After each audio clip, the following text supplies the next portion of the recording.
Cook for my entire family tomorrow. Start at 3 a.m. my daughter-in-law Kristen ordered, not looking up from her phone. Make sure everything is perfect this time. I agreed, then flew to Hawaii without warning. 40 hungry relatives found an empty kitchen along with the surprise gift I left just for her. If you're watching this, subscribe and let me know where you're watching from. But let me back up and tell you how I ended up plotting the most satisfying revenge of my 64 years on this earth. It was Friday evening when Kristen cornered me in what used to be my own kitchen. Yes, you heard that right. 4 years ago, after my husband Frank died, I made the mistake of selling my beautiful 3-bedroom house and moving in with my son Robert and his wife. They convinced me it would be better for everyone. I could help with the kids, contribute to expenses, and we'd be one big happy family. What a joke that turned out to be. Margaret, Kristen said, using my full name like I was a misbehaving child. The family reunion is tomorrow. 43 people are coming, and I need everything ready by noon. She finally looked up, her perfectly manicured nails tapping against her phone case. That means you start cooking at 3 o'clock in the morning. No excuses this time. The words hit me like a slap. No excuses this time. As if I'd somehow failed her before when I'd been cooking and cleaning and babysitting and basically running her household for 4 years while she played social media influencer. Kristen, I said carefully. I'm 64 years old. Starting at 3 a.m. seems a bit what? Her voice turned sharp. Too much work for someone who doesn't pay rent. Someone who eats our food and uses our electricity. She stepped closer and I could smell her expensive perfume. Face it, Margaret. This is the least you can do to earn your keep. Something cold and hard settled in my chest. Not anger. I'd moved past anger months ago. This was something else entirely. This was clarity. Of course, I said sweetly. I'll start at 3 a.m. sharp. She smiled then. That fake smile she wore like makeup. Good.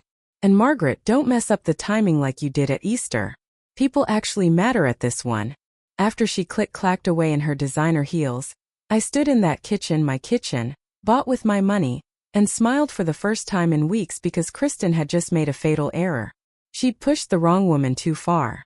I pulled out my phone and opened the travel app. Hawaii looked lovely this time of year. And their next flight to Honolulu left at 6 a.m. Saturday morning. Perfect timing, really. You might think I'm crazy for making such a dramatic decision, but let me paint you the full picture of my life since moving in with Robert and Kristen. When Frank died, I was drowning in grief and medical bills.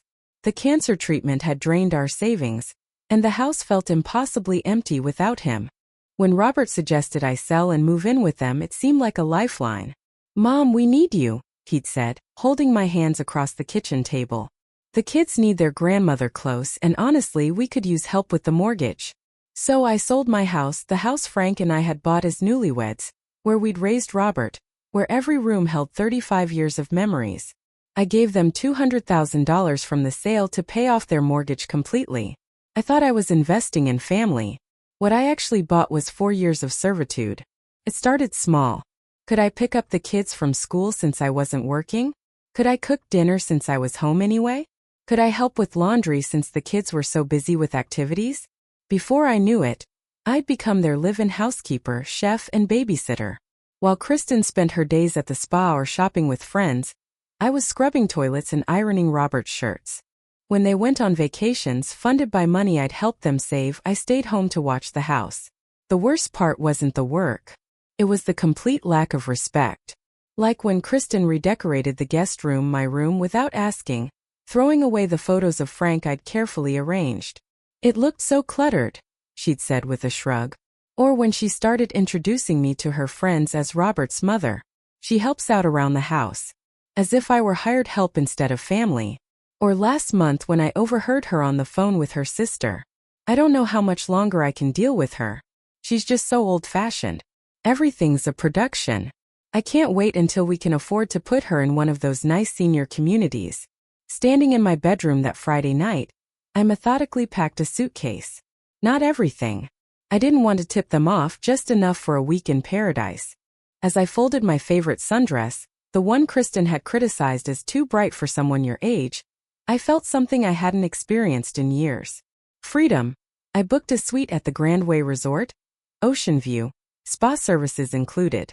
The cost would have horrified the old Margaret, the one who clipped coupons and worried about every penny, but that Margaret was about to disappear forever. At 2:30 a.m., I tiptoed downstairs and left my masterpiece on the kitchen counter. Not a grocery list or cooking instructions. Something much more interesting. Then I called a taxi and slipped out into the pre-dawn darkness. By the time Kristen woke up, expecting to smell bacon frying, I was already 30,000 foot over the Pacific Ocean, sipping champagne and watching the sunrise. The look on her face when she discovered what I'd left behind would be worth every penny. The taxi driver was chatty despite the early hour. "A port?" he confirmed as I settled into the back seat with my single suitcase. "Yes, please. And there's an extra 20 if you can get me there quickly." He glanced at me in the rearview mirror. "Running away from home, are we?" "Something like that." I smiled, watching my son's house disappear into the darkness. The house I'd helped them keep, where I'd spent 4 years shrinking myself smaller and smaller to fit into their idea of a grateful mother. At the airport, I felt like a different person. Maybe it was the early morning energy, or maybe it was the delicious secret burning in my chest, but I practically floated through security. The TSA agent looked at my ID twice. "Hawaii, business or pleasure, ma'am?" "Pure pleasure," I said, and meant it. And the flight was only half full, which meant I could spread out and really savor what was happening. As we climbed above the clouds, I imagined Kristen's morning routine. She'd stumble downstairs around 8, expecting to find me elbow deep in preparation for her precious family reunion. Instead, she'd find my letter. Oh, that letter. I'd spent 3 hours crafting it the night before, making sure every word was perfect. Not cruel. I'm not a cruel person, but honest in a way I'd never been allowed to be. I'd started simply. "Dear Kristen, I won't be cooking for your family reunion today. In fact, I won't be cooking anything ever again." Then I detailed exactly what I'd contributed to their household over the past 4 years. Not just the $200,000 to pay off their mortgage, but everything else. The groceries I'd bought, the utilities I'd helped with, the repairs I'd paid for, the vacations I'd funded by lending them money that was never repaid. The total was staggering, even to me, $187,000. But the real gift was the final paragraph. "I consider this debt forgiven in exchange for 4 years of disrespect, ingratitude, and emotional abuse. Where even now, don't bother calling. I'll be impossible to reach for the foreseeable future. P.S. There's bologna in the fridge for sandwiches. You remember how to make those, right? Ma'am, would you like a complimentary beverage?" The flight attendant's voice interrupted my daydream. "Champagne, please. I'm celebrating. Special occasion." I thought about Kristen discovering my letter. About 43 relatives arriving to an empty kitchen. About Robert having to explain to his family why Grandma wasn't there. You could say that I just got my life back. The champagne was terrible airline champagne, but it tasted like victory. As we flew west toward the sun, I closed my eyes and imagined the chaos unfolding at home. Kristen frantically calling grocery stores, trying to find a caterer who could handle 43 people with 4 hours' notice. Robert realizing that his mother, reliable, predictable Margaret, had finally reached her breaking point. By now they'd probably tried calling my cell phone, but I turned it off right after takeoff. Whatever emergency they thought this was, it wasn't my emergency anymore. For the first time in 4 years, someone else would have to figure it out. The Grand WA Resort was everything the website had promised and more. Palm trees swayed in the trade winds. The ocean stretched endlessly blue, and nobody knew me as anything other than Miss Sullivan, a woman on vacation. "First time in Hawaii?" asked the cheerful desk clerk as she handed me my room keys. "First time doing anything just for myself in a very long time," I admitted. She smiled knowingly. "Well, you picked the perfect place for it. The spa is amazing. The restaurants are world-class. And if you want adventure, we can arrange everything from helicopter tours to swim with dolphins experiences." My suite was on the 7th floor with a balcony overlooking the ocean. As I unpacked my small suitcase, I tried to imagine what was happening 3,000 m away. It would be late morning now in Chicago. The relatives would start arriving soon, expecting to find tables groaning under my homemade specialties. Instead, they'd find chaos. I should have felt guilty. The old Margaret would have been consumed with worry about disappointing people, about causing problems, about what everyone would think. But as I changed into the new swimsuit I'd hastily bought at the airport gift shop, I felt only satisfaction.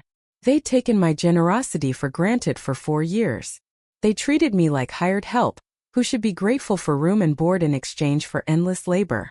Well, now they could see what life was like without their personal servant.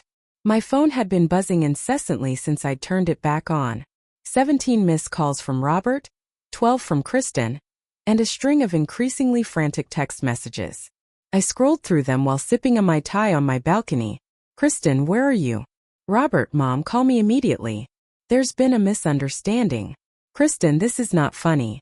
Margaret, people are coming. Robert, Mom, please, whatever's wrong, we can fix it. Kristen, I can't believe you would do this to me. To us? The last message was from my granddaughter, Lucy. Grandma, where are you? Mom is freaking out and Dad looks like he might cry. Are you okay? That one tugged at my heart. Lucy was 17, old enough to understand that families could be complicated, but young enough to still worry about her grandmother's welfare. I typed back quickly, I'm perfectly fine, sweetheart. Just taking a little vacation. Love you. Then I turned the phone off again.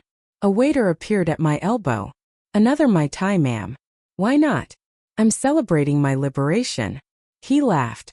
Divorce? Something like that. As the afternoon sun warmed my face, I thought about the conversation that would be happening in my son's kitchen right now. Robert trying to salvage the family reunion. Kristen ranting about my selfish behavior. Relatives wondering where the food was. Let them figure it out. Let them call restaurants and grocery stores and try to piece together a meal for 43 people. Let them realize exactly how much work I've been doing all these years while they took it for granted. Tomorrow I'd start thinking about what came next. But today, I was just going to enjoy watching the waves and feeling the freedom of having absolutely no responsibilities except deciding whether to order room service or try one of the resort's restaurants. For the first time in 4 years, the only person I had to take care of was myself. I finally turned my phone back on Sunday morning after 2 glorious days of spa treatments, room service, and blissful silence. The message count made me laugh out loud. 47 missed calls and 63 text messages. Most were from Robert and Kristen, but there were others too. My sister Dorothy from Wisconsin, confused about why she'd gotten a call asking if she knew where I was. Several neighbors wondering if I was all right. Even my old friend Beatrice from book club, who'd apparently been recruited in the search effort. But it was the voicemail from my grandson Tyler that finally made me call back. Grandma, this is Tyler. I know you're probably mad at Mom. And honestly, I don't blame you. She made Dad call everyone in your address book looking for you. The whole family reunion was a disaster. They ended up ordering pizza. Uncle Mike said he's never seen anything so disorganized in his life. But seriously, are you okay? I'm worried about you, sweet Tyler. At 15, he was becoming the kind of young man who noticed when someone was hurting, unlike his parents who'd been too busy taking advantage of my kindness to notice they were killing my spirit. I called Robert first. Mom.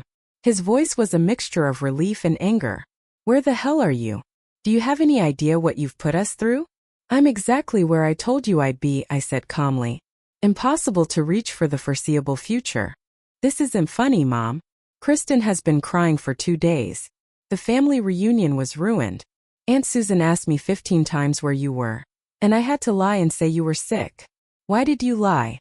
Because I didn't want to tell 43 relatives that my mother had apparently lost her mind. I sipped my coffee.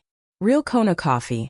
Not the generic brand Kristen bought to save money, and watched a pot of whales breach in the distance. Robert, did you read my letter? A pause. Mom, you were clearly upset about something. Did you read it? Another pause, longer this time. Yes, all of it. Including the part where I listed every cent I've contributed to your household over the past 4 years. Silence. Because I have to tell you, son, seeing it all written down was quite eye-opening. $187,000. That's not counting the unpaid labor, of course. Mom, we never asked you to keep track of you never asked me to keep track because you never intended to pay me back. You saw me as a convenient ATM who also happened to cook and clean. That's not fair. You're family. Family helps each other. You're absolutely right, I said. Family does help each other, which is why I'm helping you learn to be independent. Consider it a gift. I could hear Kristen's voice in the background, shrill and demanding. Robert covered the phone, but I caught fragments. Tell her she has to come back. This is ridiculous. She's being selfish. When he came back on the line, his voice was strained. Mom, whatever this is about, we can work it out. Just come home. Home. I laughed and it felt good. Robert, I don't have a home there. I have a room in your house where I'm expected to be grateful for the privilege of working myself to death for people who don't respect me. That's not we do respect you. Your wife called me old-fashioned and cluttered. She redecorated my room without asking and threw away my pictures of your father. She talks about putting me in a senior community like I'm a burden she can't wait to dump. Another long silence. I didn't know she said those things. Of course you didn't. Because you stopped seeing me as a person a long time ago. I became furniture that occasionally cooked dinner. The truth of it hung between us. Painful and undeniable. That afternoon I was lounging by the pool when my phone rang again. This time it was Kristen. And for some reason I decided to answer. Margaret. Her voice was ice cold. I think we need to have a conversation about your little tantrum. Tantrum. I kept my voice pleasant. I prefer to think of it as a well-deserved vacation. Do you have any idea what you've done to this family? What you've done to me? I took a sip of my pineapple smoothie. I imagine you had to actually work for a weekend. How novel. I had to order pizza for 43 people. My entire extended family thinks I'm incompetent because my mother-in-law abandoned us. I prefer the term resign my position. This isn't a joke, Margaret. I called caterers, restaurants, even the grocery store deli. Nobody could help with 4 hours' notice. I was humiliated. Now you know how I felt for 4 years. The line went quiet. Then Kristen's voice came back. Different now. Calculating. Fine. You want to play games? Let's play. You seem to forget that you don't own that house anymore. Margaret, we do. And if you don't come back and apologize for this ridiculous behavior, you might find yourself without a place to live. Something hot and dangerous flared in my chest. Are you threatening to evict me? I'm reminding you of reality. You sold your house, remember? You gave us all that money. You're dependent on us now, and dependent people don't get to throw tantrums. I stood up, suddenly too agitated to sit. Around the pool, other guests were enjoying their vacations, blissfully unaware that I was having the most important conversation of my recent life. Kristen, there's something you don't know about that money I gave you. What are you talking about? The $200,000 I used to pay off your mortgage. That wasn't from the sale of my house. Silence. That money came from a separate account, an inheritance Frank left me that I never told anyone about. The house sale money that's sitting in investments earning interest. I could practically hear her brain working trying to understand what this meant. You see, Frank was a very careful man. He knew that large financial transactions within families could cause problems later. So, he insisted everything be properly documented. Legal loan agreements, proper interest rates, everything above board. I don't understand. It means, dear Kristen, that I'm not dependent on you at all. In fact, it's quite the opposite. That mortgage-free house you're living in, I can call in that loan anytime I want. The silence stretched so long I thought she'd hung up. You're lying. Am I? Check the paperwork. It's all there in black and white. A personal loan from Margaret Sullivan to Robert and Kristen Sullivan, secured by the property at 2847 Maple Street. I even charged you interest. Very reasonable interest, mind you. Frank would be proud of my business sense. When she finally spoke, her voice was small. What do you want? I looked out at the ocean, at the endless blue horizon that represented all the possibilities I'd forgotten existed. What I want is to finish my vacation in peace. What you want is to figure out how you're going to run your household without me. Because Kristen, I'm not coming back. This time I hung up first. The call from Robert came at 6 a.m. Tuesday morning, Hawaii time, which meant it was 11 a.m. in Chicago, and he'd clearly been stewing over my conversation with Kristen for the better part of 2 days. Mom, we need to talk. His voice was different, tired, defeated in a way I'd never heard before. Good morning to you too, son. Kristen told me about the loan paperwork, about the money. Is it true? I stretched in my luxurious hotel bed, watching the sunrise paint the ocean gold. Every word. Why didn't you tell me? Because you never asked where the money came from. You just took it and assumed I was giving it out of some maternal obligation to bankrupt myself for your benefit. A long pause. That's fair. Robert, your father spent the last year of his life making sure I'd be protected. He set up accounts, wrote legal documents, even recorded video messages explaining his wishes. He knew that grief makes people vulnerable, and he was determined that no one would take advantage of me. Not even his own son. The pain in his voice almost broke my resolve. Almost. Especially not his own son. Frank knew how charming you could be when you wanted something. Jesus, Mom. What kind of son does that make me? The kind who lost his way but still has time to find it again. I heard him take a shaky breath. She's been saying things about you, about the situation. I think I've been hearing what I wanted to hear instead of what was actually happening. And what do you think was actually happening? I think we turned you into a servant in your own home. I think we took your money and your work and your love, and gave you nothing back but a place to sleep. There it was. The truth finally spoken out loud. Robert, for 4 years I've been waiting for you to see me. Really see me. Not as a convenient solution to your problems, but as your mother who deserved respect and kindness. I'm seeing you now, Mom, and I'm ashamed of what I see. Good. Shame means you still have a conscience. Are you ever coming home? I looked around my suite, at the fresh flowers the housekeeping staff brought daily, at the view that never got old. I don't know yet, but Robert, if I do, things will be very different. Whatever you want, whatever you need will make it right. It's not about what I want from you anymore. It's about what you need to do for yourselves. You and Kristen need to figure out how to run your own lives without someone else doing the heavy lifting. After I hung up, I sat on my balcony for a long time, thinking about forgiveness and fresh starts, and whether some bridges could be rebuilt stronger than before. You look like a woman with a story, said the man at the neighboring table as I waited for my lunch at the resort's oceanfront restaurant. He was about my age, silver-haired with kind eyes and an easy smile, handsome in that weathered outdoorsy way that suggested a life well lived. Don't we all? I replied, but I was smiling. Jim Nakamura, he said, extending his hand. Retired teacher from Oahu. And you're either on the world's most relaxing vacation or running away from something, Margaret Sullivan. And it's definitely both, he laughed. Mind if I join you? I hate eating alone and you look like excellent company. Over lunch, I found myself telling him the whole story. Not just the recent drama, but everything. The 40 years of marriage to Frank, raising Robert, the slow erosion of my independence after Frank's death, the 4 years of indentured servitude, and finally the great escape. Jim listened without judgment, asking thoughtful questions and occasionally shaking his head in sympathy. So, you're a fugitive from your own family, he said when I finished. More like a refugee. And what's the plan now? Besides enjoying paradise indefinitely, honestly, I don't know. For the first time in my adult life, I get to figure out what I want instead of what everyone else needs from me. That's terrifying and wonderful at the same time. Exactly.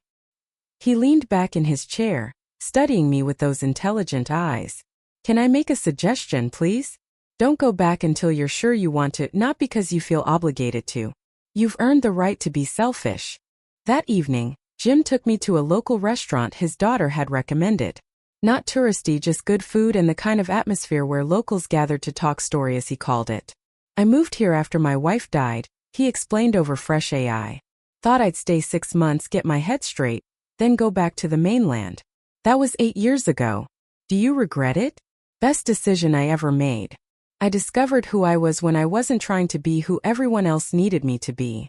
As we walked along the beach afterward, I felt something I hadn't experienced in years. Not just attraction, though there was definitely that, but possibility. The possibility that my life wasn't over at 64, that there were still adventures to be had, connections to be made. Margaret, Jim said as we reached my hotel. I hope this doesn't sound too forward, but would you like to have dinner tomorrow? There's a sunset cruise I think you'd enjoy. I thought about the old Margaret who would have found 17 reasons why it wasn't appropriate to date so soon after running away from home. I'd love that, I said while I was falling in love with both Hawaii and a man named Jim. My former life was apparently imploding spectacularly.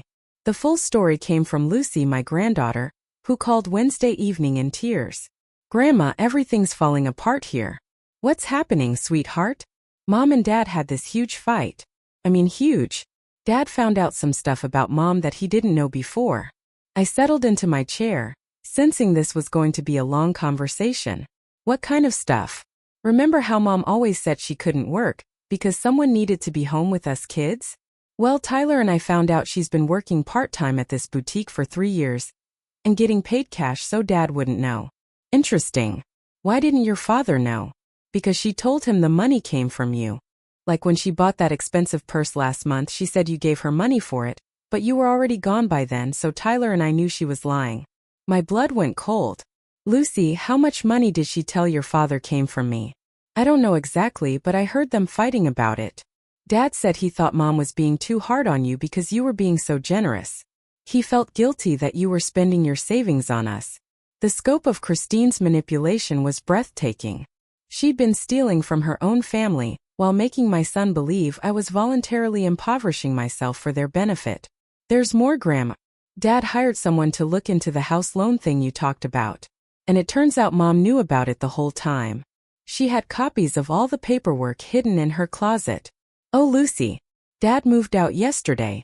He's staying at Uncle Mike's. And Mom keeps crying and saying, "It's all your fault that you ruined everything by leaving."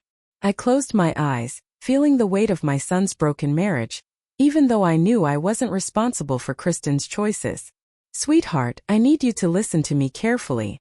None of this is your fault or Tyler's fault. And it's not really my fault either. Your parents need to work out their problems themselves. But are you ever coming home? Dad keeps asking, and I think he really needs you right now. That tugged at my heart. But I thought about Jim, about the life I was building here, about the woman I was becoming. I don't know yet, Lucy. But no matter what happens between your parents, you and Tyler are always welcome to visit me here. In fact, I'd love that. Really? Even with everything that's happened, especially because of everything that's happened. You're my grandchildren. That doesn't change just because the adults in your family have made a mess of things. After we hung up, I sat looking out at the ocean for a long time. Jim found me there an hour later, still processing the news. Penny, for your thoughts? My daughter-in-law has been systematically lying to my son for years, and their marriage just imploded. I should feel vindicated, but mostly I just feel sad. Sad for your son. Sad for all of them. Even her in a way. She must have been pretty miserable to go to such lengths to deceive everyone. Jim sat beside me, taking my hand. You know what I think? What? I think you're exactly where you need to be. The call that changed everything came Thursday morning from a lawyer in Chicago whose name I didn't recognize. Mrs. Sullivan, this is David Chun from Walsh Patterson and Associates. I represented your late husband, Frank, in some legal matters. I'm calling because recent events have triggered certain provisions in his estate planning. I sat up straighter. What kind of provisions? Mrs. Sullivan, your husband anticipated that you might face pressure from family members regarding financial matters after his death. He established what we call a protection protocol that activates under specific circumstances. I don't understand. One of those circumstances is if you're forced to live away from your primary residence for more than 30 consecutive days, due to financial coercion or emotional abuse by family members. My heart started beating faster, and you've been in Hawaii for 8 days. If you choose to stay there for 22 more days, a trust worth $1.2 million will be released to you along with the property Frank purchased in your name that you don't know about. I nearly dropped the phone. What property? A beachfront condo in Maui, fully paid for, held in trust with instructions that only be revealed if you needed an escape route. Your husband was very thorough in protecting your interests, Mrs. Sullivan. The room seemed to spin around me. Frank had been planning for this scenario before he died. He'd known somehow that I might need saving from our own son. Mr. Chun, are you telling me that my husband bought me a house in Hawaii without telling me? He bought you freedom, Mrs. Sullivan. The house was just the delivery method. After the lawyer hung up, I sat staring at the ocean, trying to process what I'd learned. Frank had been more worried about my future than I'd realized. The business he'd sold in his final years had been more valuable than he'd let on, and he'd used those funds to create this safety net. The trust money was substantial enough that I'd never have to worry about finances again. The condo meant I could stay in Hawaii permanently if I chose to. But more than that, it meant Frank had loved me enough to plan for a future where I might need to choose myself over family obligation. My phone rang again. This time it was Robert. Mom, I need to tell you something about Kristen. I already know about the boutique job and the lying about money. There's more. His voice was heavy with pain. I found out she's been in contact with a lawyer about having you declared incompetent. She wanted to get power of attorney over your assets. The final piece clicked into place. Kristen hadn't just been using me as free labor. She'd been planning to take complete control of my life and finances. Robert, I need you to listen very carefully. I'm going to tell you something that will change how you see everything that's happened. I told him about the lawyer's call, about Frank's protection protocol, about the trust and the condo, about how his father had seen this exact scenario coming and had moved to protect me. When I finished, Robert was quiet for a long time. Dad knew, he finally said somehow he knew this would happen. Your father was a very wise man. Mom, I'm so sorry. I'm sorry I didn't see what was happening. I'm sorry I let her treat you that way. I'm sorry I became the kind of man Dad felt he needed to protect you from. For the first time since this whole ordeal began, I cried.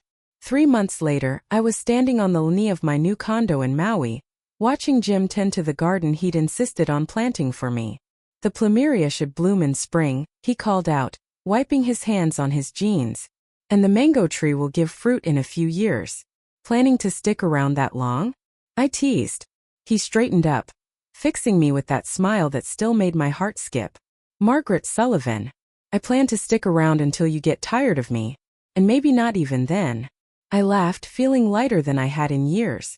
The decision to stay in Hawaii hadn't been difficult once I'd seen the condo Frank had chosen for me.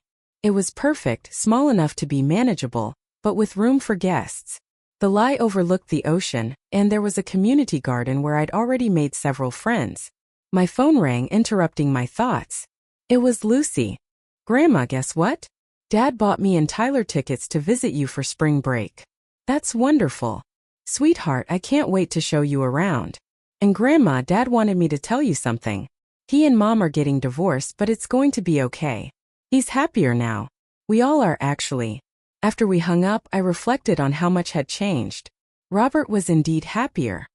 He'd moved into a smaller apartment and was learning to cook for himself and the kids. He'd also started therapy, trying to understand how he'd lost his way so completely. Kristen had moved back to her parents' house and was working full-time for the first time in years.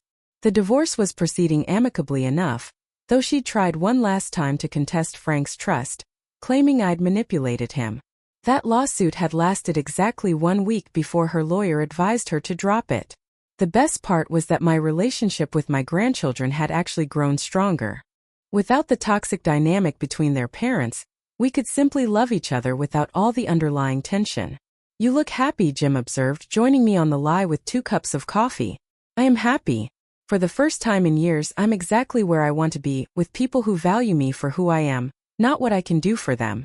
Any regrets about the dramatic exit?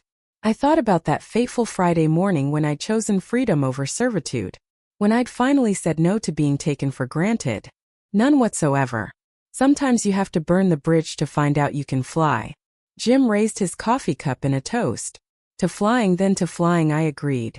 As the sun set over the Pacific, painting the sky in shades of pink and gold, I thought about how many sunsets I'd missed during those 4 years of trying to be indispensable to people who didn't appreciate me.